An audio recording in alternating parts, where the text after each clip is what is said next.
What is going on, my friends, and welcome back to the Crypto Catch Up. Of course, your number one place to catch up on crypto. Now, again, I know I'm outside. I'll be back home tomorrow, but for the meantime, we just got to make do with what we got. Now, today I want to talk about something that we're noticing and that we're seeing because it's incredibly important, and it's something that is not just small. It's not even midterm. This is macro. This is massively important, and I want to share that with you today. And so, of course, in today's video, what we're going to do, we're going to take a look at what the market's doing, how we're feeling in the broad market in general. Then we're going to get into exactly what this one specific individual thing can mean and why you need to be paying attention to it. And so with that said, let's not waste any more time at all, my friends, and let's get straight into the video. Now, getting a feel for what the market is doing, we can see that things have definitely slowed down over the weekend, right? We saw a beautiful pump. We saw a lot of good things happening Thursday and Friday, especially as we saw like Solana, BNB, Ethereum, Bitcoin, a lot of your top leaders doing really well. And you can see that reflected, right? Solana up 8% in the last 7 days, BNB 7%, Ethereum 3.6%, Bitcoin 6.3%. I mean, we're looking pretty damn good. Now, yes, some of these did take a little bit of a beating, like Toncoin did pull back a little bit,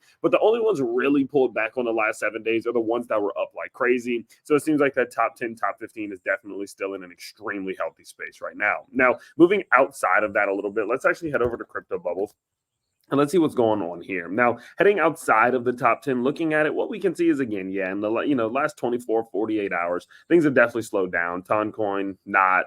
JASMY, some of these ones taking a bit of a beating. But what you can see here is that on the weeklies, for example, we're still looking really good. And so, of course, in the grand scheme of things, right, in the last month, we're still down, right? Let's go here. In the last month, market's majoritively still down. In the last week, things have picked up a lot more, but in the last day, we've retraced a little bit of that. So like short term is a little red, midterm is a little green, more macro is a little red. So it's just kind of like a little bit of a balance here. And we're starting to see this market start to balance out a little bit more. And again, we're just in a spot right now where although the market is moving well and although the market has recovered, that is all that it's doing. It is still in recovery. And so we're not in price discovery yet. We're definitely not seeing most of these cryptos reaching all-time highs or even recent highs. And so, of course, because of that, we are still in what I would call a recovery period of the market in which we're trying to retrace and recapture some of those lost levels from, of course, the last couple weeks/months. Now, looking at this thing from more of a macro perspective, we can see that the market's currently sitting at a 54 on the Crypto Fear and Greed Index, a point of neutrality. Now, we're almost at a point of greed, and that is kind of an alignment with what we've been talking about recently. In the short term, it definitely seems like this market is so volatile. It's so back and forth, and I don't think that this is particularly the best time to be buying unless you're buying for the long term, right? Unless you're buying for the next few, 6 months, 12 months, 18 months, right? I definitely don't think this is the best time to be buying because things have recovered decently, and we are seeing this market kind of move quickly back towards an overextended greedy period. Now, one thing that we can look at to get a feel for that is the RSI heat map. Looking at this thing on a 24-hour perspective, we are now moving in the above neutral zone. We're currently, in the higher up neutral zone, currently sitting at an average RSI of 57 on the dailies. What that means is that the average daily RSI for your top 100 cryptos is sitting almost in an overextended period to the top side, a little phase in which we're not particularly overbought just yet, but we're almost there. And of course, that's a risky phase to be in. And you can kind of see it, right? Bitcoin sitting there, of course, Solana with Sol, AVEX, Phantom, Aave, TRX, they're all kind of sitting a little high right now. And that definitely does introduce a little bit of risk into this market. Now, what I also like to look at is, of course, the liquidation map, just to get a feel for where the majority of liquidations will happen in this market. And one thing we can see is that we are now in a phase in which there are more liquidations that will happen if this market pulls back than if it goes upwards. And you guys know, we say it every single day, this market in general will move in the direction of the most liquidations over an extended period of time.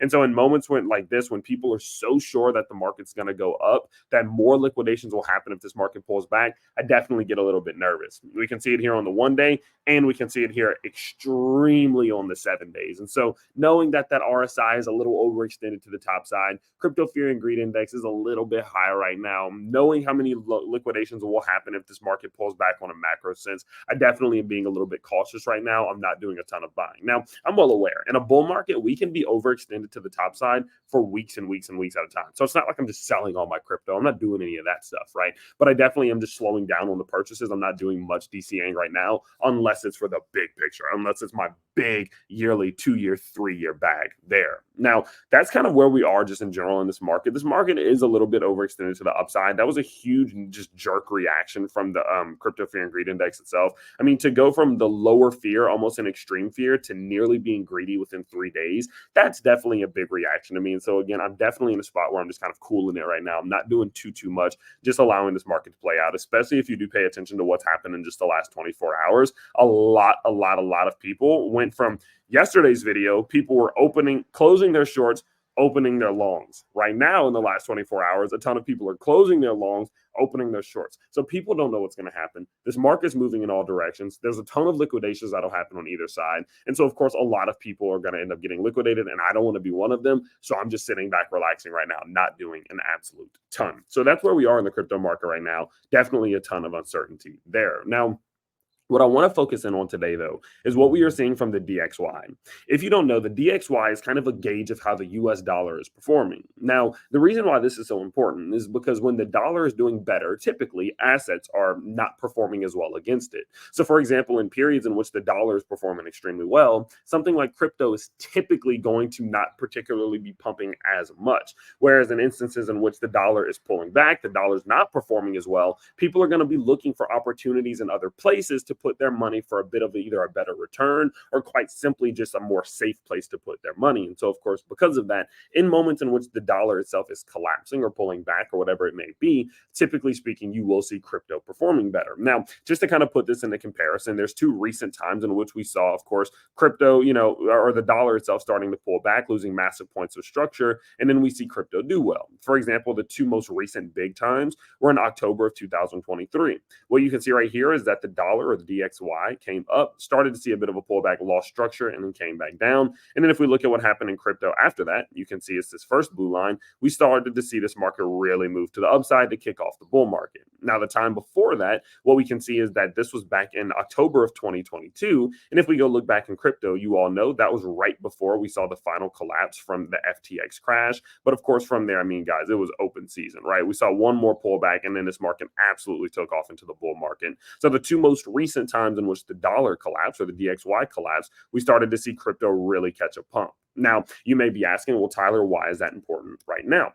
Well, the reason why that's so important right now, okay, is because let's try to get this back perfect. There we go.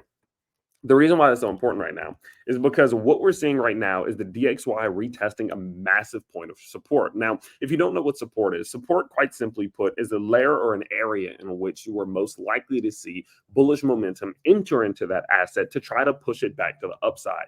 Quite simply, if you're falling down to an area of support, you have a high likelihood of being able to bounce back upwards. But kind of on the flip side of that, if a key area of support is lost, the likelihood of you really capitulating to the downside goes up substantially, because this is like it's a barrier, basically. It's a wall. And once one of your barriers is crossed, the likelihood of an infiltration of your fortress or some crazy shit like that becomes much higher, right? And so what we're looking at right now is a situation in which we are testing a macro point of support. What you can see here is not only just this time, 1, 2, 3, 4 times over the last 2 years, a year and a half to 2 years, we have seen the DXY come back down towards this level and attempt to bounce off of it. And it's done well so far. But what you must understand is that the more times that you hit a key level of support, the more likely it is that you're going to break into the downside. And the more that DXY just comes back down and hits the support, the more likely it is that we do see that dollar really start to pull back towards the downside, opening up a door of opportunity for crypto to start to push back to the upside. Now, when you put this into comparison and kind of inclusion with the fact that we just saw interest rates get basically get the clearance that we're going to start seeing interest rates pull back, that puts us in an environment in which historically risk on assets will perform better due to interest rates falling. The reason being, quite simply, is because typically speaking, in a moment like this, risk on assets can generate better returns. Of course, liquidity gets a little bit better. The opportunity's there. The risk is a little bit lower. And so you typically will see over an extended period of time, once interest rates start to fall, risk on assets performing better. So when you think about the fact, okay, risk on assets should start performing better, and we're seeing the DXY consistently retesting a key level of support, it does seem as if there's an opportunity here for this DXY to start breaking through support, opening up the door for your risk on assets, such as crypto, to start performing better. And so what I'm doing right now is I'm watching this incredibly closely. I want to know, are we going to see DXY collapse here? Because if so, and if it does lose 99.77, that will put it at the lowest point point at which it's been in multiple years, which could open up a massive door for crypto, in my opinion, to really start to continue this bull market. And when you consider the fact that people are not even back yet, retail investors are not even back yet, this could be one of the key metrics, one of the key things that kind of kicks this thing off to start bringing people back into the world of crypto and really start to bring some bullish momentum back into crypto, even more than we've been seeing recently. And so, of course, because of that, I think it's incredibly important that you pay very close attention to what's happening with the DXY, because although in the short term things are choppy and a little uncertain, in the long term it definitely seems as if this market could be preparing for a much bigger move to the upside, and you need to be prepared for that. Okay, and so of course, with that in mind, guys, please don't forget this is a brand new YouTube channel, not even 1 month old, and we have a goal of hitting 1,000 subscribers by October. So if you do find this information valuable, if you think these videos are helping you, please do let me know, not only by liking this video, but subscribing to the channel and commenting if you are new. But overall, I do plan on bringing some more altcoin content to the crypto catch up here as well. I think I'm even going to post a Solana video later today, so make sure that you do stay tuned for that if you do enjoy those style of videos, and I can't wait to see you all in the next catch up. Peace out, everybody.